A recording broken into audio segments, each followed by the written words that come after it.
we're going to talk about Ukraine. A few months ago, we went to Ukraine with a group of people working with CIRCOM. There was Nikki, O'Donnell from the BBC, Carol Siona, who used to work for the BBC also, David Lowen, who is the president of CIRCOM. It was on the idea came, if I don't make any mistake, from Boris, Bergant, and it was about the situation of regional public service media in Ukraine. Our goal was to look what were the needs there and how we could help. Ulf Morten Davidsen from NRK was part of the staff, and he was the project manager of this travel. And because of this travel, we decided to have a session here, because there are a lot to say about the situation in Ukraine, about the regional public service media. I don't say it changes every day, but it's not stable, to be honest. And we have seen some regional stations in Poltava and Dnipropetrovsk where people are really searching for help, money, but not only money, training, how to make good journalism. That was very, very, how can I say, sensitive, and it was really a great time. I think CIRCOM could help a lot there, with EBU also. We don't find very easily money right now, because we think the migrants have taken a part of this money. But we hope that the European institution and maybe the private funds will help, because they really need training.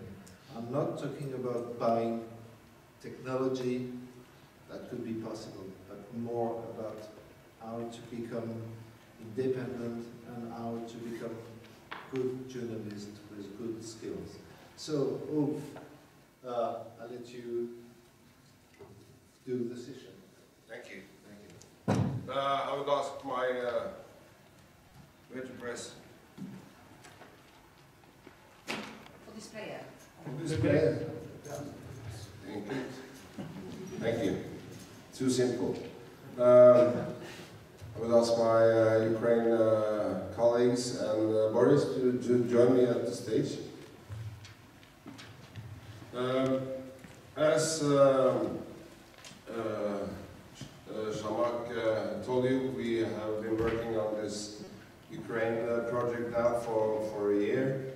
We went to Ukraine in November, but we've been there many times, trying to understand the situation and trying to understand the transition from a state broadcaster to public service media, to try to connect 26 regions, one big national TV broadcaster and one big national radio broadcaster, among others, to become one new democratic public service broadcaster for the whole of the new democratic Ukraine.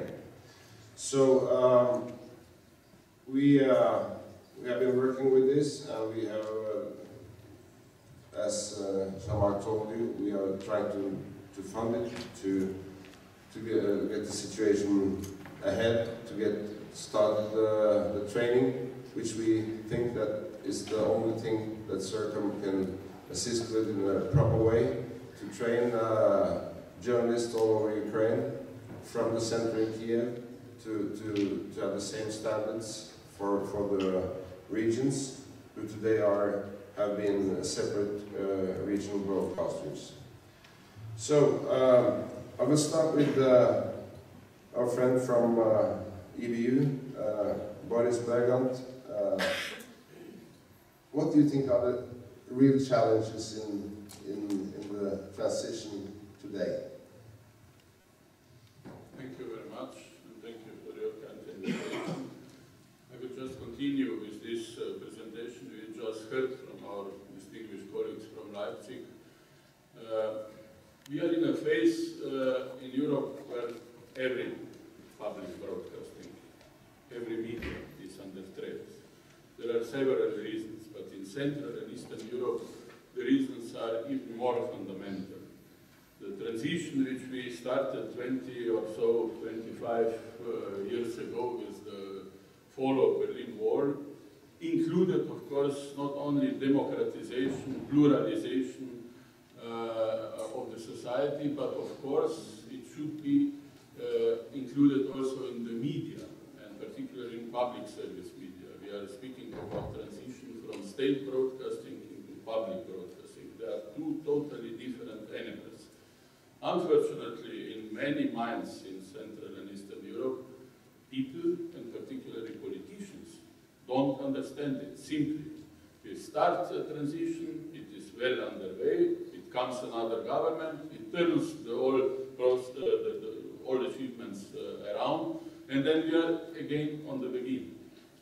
But formally, we can say that in most of the countries, in all countries, the legislation provides for public service media, and so it is also with broadcasting.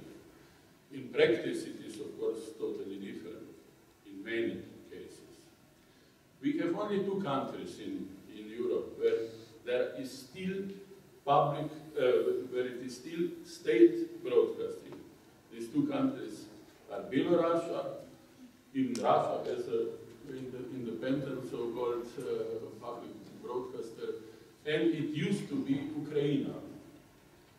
Thanks God, in Ukraine since 3 years, tremendous work has been done in transforming the very, very rigid system of state broadcasting into a modern, plural broadcasting. But Ukraine is really a special case, and you should know, colleagues will explain it later, how many fronts are open in Ukraine. Not only the transition in minds, what is state broadcasting and what is public broadcasting. If you ask on the street today, people, they still don't understand. Most of the politicians are against. President of Republic has his own private channel still, and he doesn't give up. And it is a tremendous battle for the very idea of plural public broadcasting. Then, they are in war, practically in war. They are in the midst of economic crisis. All this is connected with tremendous problems with corruption. And this corruption is connected with oligarchs and with this old system, independent from what color of politics you are involved. I mean, oligarchs and corruption is everywhere. And of course, reform of public broadcasting, or better to say, introduction of public broadcaster, is actually a mean to achieve all these reforms which are necessary. I will end with another illustration. We had very easy transformation formally in Central and Eastern Europe. Usually we had to transform one single organization from state into public. In Ukraine, they decided, and it is well, I think it is a good solution, that they will not only transform each of their, how would you say, units, means radio, television, regionals, into public service broadcasting, but they will join all of them in order to accelerate this process, which otherwise would take for years. But this makes some additional problems. There are, of course, hostilities, traditional, as you know, between radio and television. These 25 or so regional stations, including the Crimea, which is nowadays not anymore they have, of course, formed their own ways and means and influences in the regions. And it is very difficult to persuade them to take another standard, you know, another approach, more general and more democratic and more plural approach. So all this is now underway. Formally, one can say that the new enterprise is formed. Legislation was introduced 2 years ago, but now, step by step, they are, of course, considering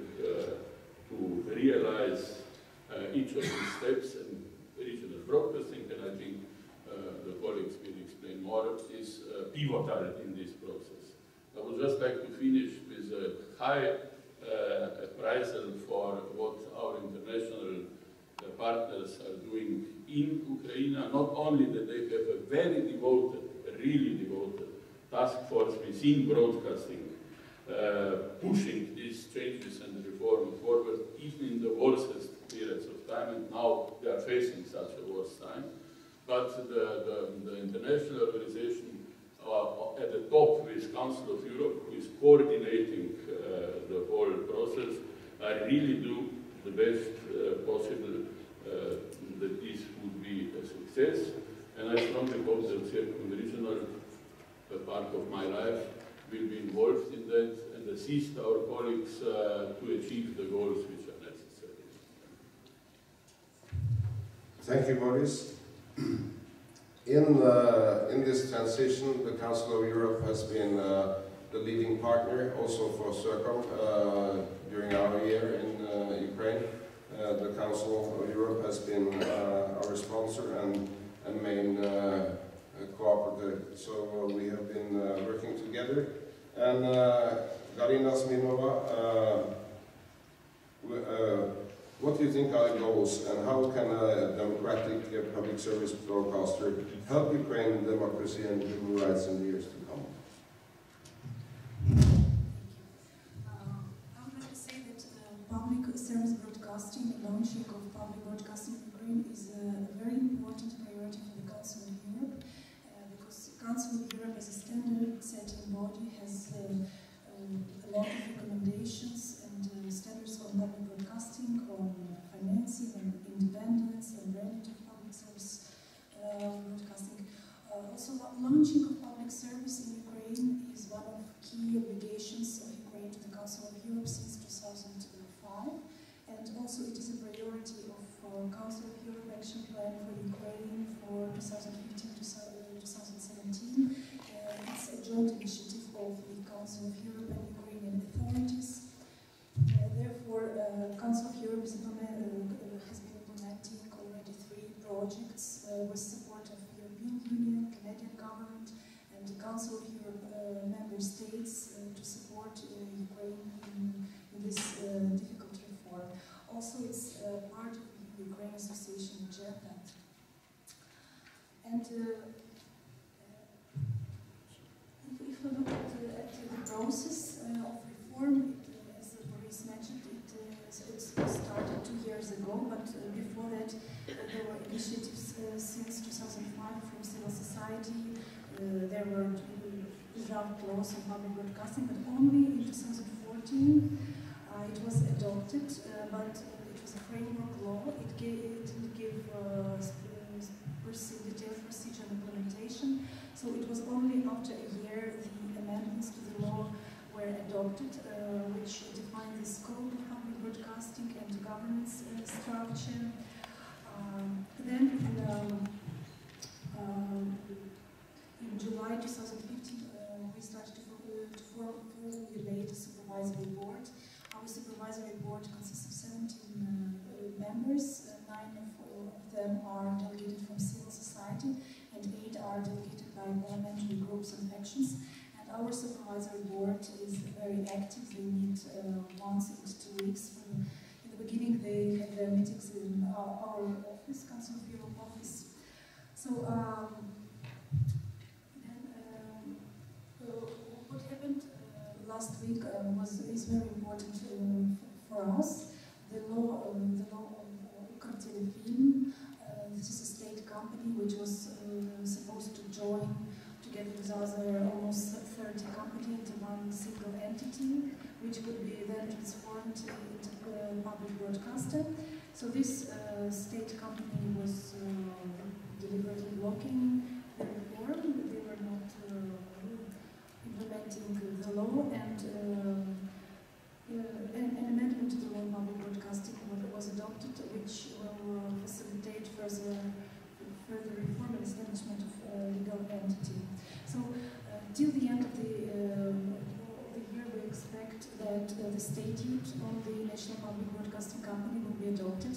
The chair of the supervisory board should be elected. The management board and chair of board. So we have these very important steps and developing of procedures like key regulations and supervisory board, regulation and audit commission and elections are developed, and we are assisting in this.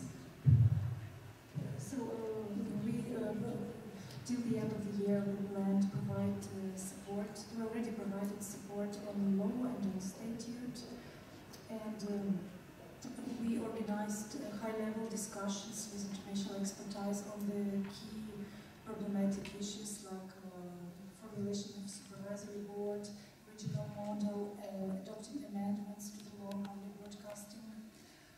Also, we work a lot with supervisory board. We organized a training.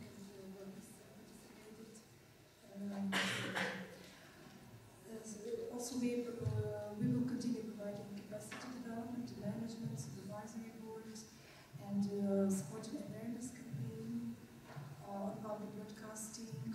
Also, we supported creation of archive of news for National Television Company, and really a lot of joint projects together. Yes? These are our plans, and plans to the end of the year. And if you have relevant experience, I'm sure in the topics which I mentioned, for example, staff reduction, developing key procedures of the public broadcaster, like procedures on the supervisory board, on audit commission, we are eager to receive your examples of documents and provide it to our translator and provide to our supervisory board, because they're very, very interested and asking for international experience in these topics. Thank you, Galyna. It's a very complicated and big task, but it's moving forward, even though maybe too slow according to hopes, but it's going the right way. And an important part of the transition is, of course, the regions. All of Ukraine and Mykola, Chernotytskyi. You're here representing one of the regions, and as Boris said, transformation from state journalism to democratic journalism. How do you feel things are going? Is it moving forward? Hi everyone. Start of public broadcasting reform in Ukraine was very difficult, but today it defines the future of public broadcasting as a garant of freedom in our country, freedom, independence in our country. We have some stage in this reform. During stage one, all regional state broadcasting company were invited with national broadcasting company. It was also was joined to national company, state radio company, and TV channel culture. Now we have as a national broadcasting company 26 regional branches and 2 central directors, and until 8,000 employees. For Ukraine, it's a unique case of creating the biggest broadcasting company in the country and with maximal coverage of territory and population. And we have some value in this integration. The first one, this integration was all regional broadcasting company integration on the principle of equality. It's very important for us as a region. For example, Sumy is the city near the for 40 kilometers near the Russian border, and we have to united our country, because broadcasting in the west and in the east have to unite our people. In this time, it's very important for country, for people who. The second stage of the reforms, transmission from the government company to the public joint stock company.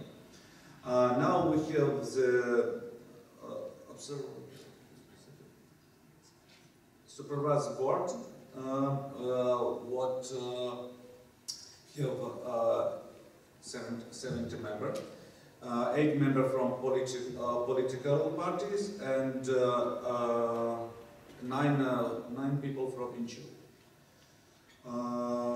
This company includes 2 national TV channels, first social political and cultural education, 26 regional TV channels, and 3 national radio channels.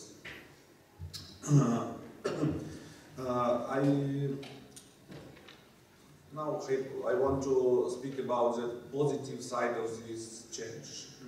We have good result in support of journalists and art in regional company. For example, if you know 3 years ago,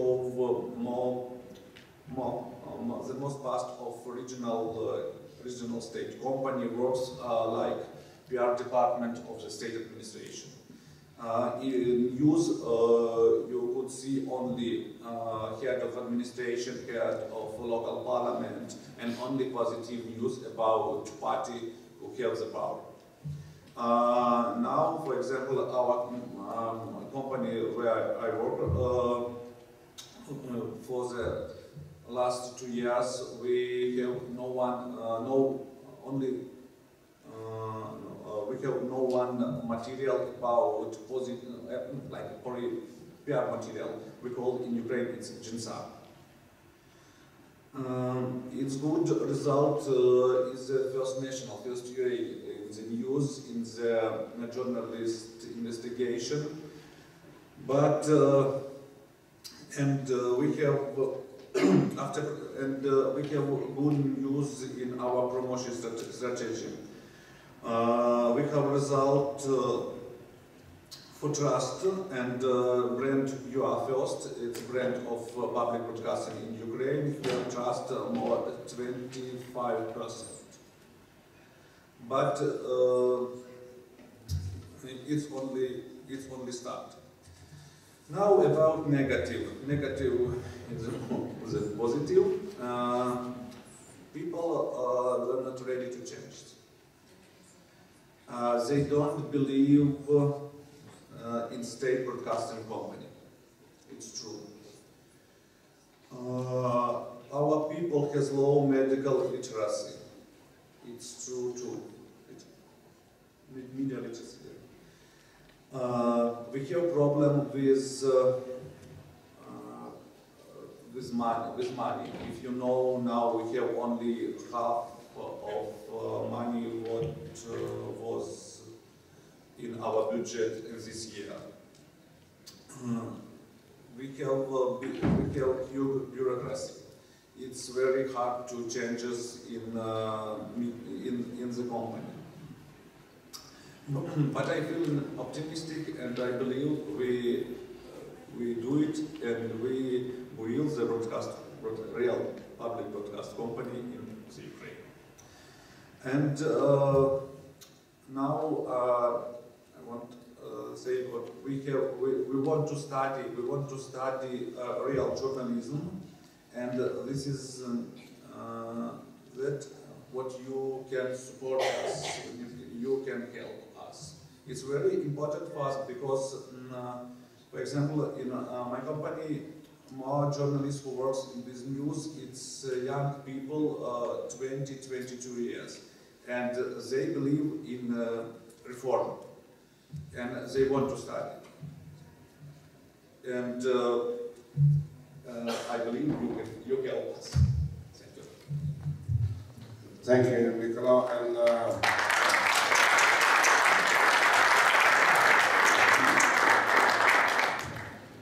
I and CIRCOM members can help, and CIRCOM trainers can go to Ukraine and assist Mykola and his fellow regional director generals. They're doing a brave thing. They are moving ahead from a comfort zone where they are working for the state, with the state news, with the positive state news, as Mykola said, as a PR agency. Now their transition is going ahead to be a critical democratic journalist, and it's a brave thing to do, but they need support, and the CIRCOM project will keep on going, but we need to find funding, and we are working on the funding as we speak, and hope we will be there soon, so we can continue the project. Now it's probably time for coffee, but if you like to talk to some of us or each other about the Ukraine project, please feel free. Thank you.